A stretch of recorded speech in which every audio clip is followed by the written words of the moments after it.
All right, so today we're going to change the fuel filter to this John Deere tractor 4400. And here's the fuel filter.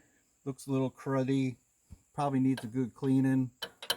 There's a shutoff valve right over here. I don't know if you can see it or not. It comes from your fuel tank.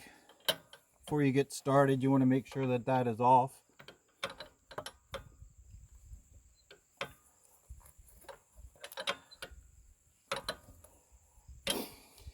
And I have a drip pan underneath because there probably will be a little bit of gas spilling. So let's go see what we do. We got to loosen up this screw here.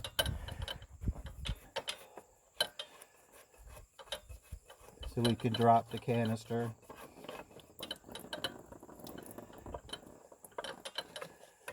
And yes, that fuel filter is very dirty.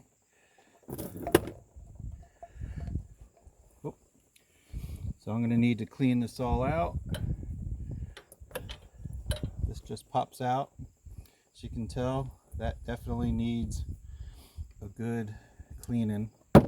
And I dropped the spring that holds the other new filter inside in there. So I'll have to grab that. That's all you really need to do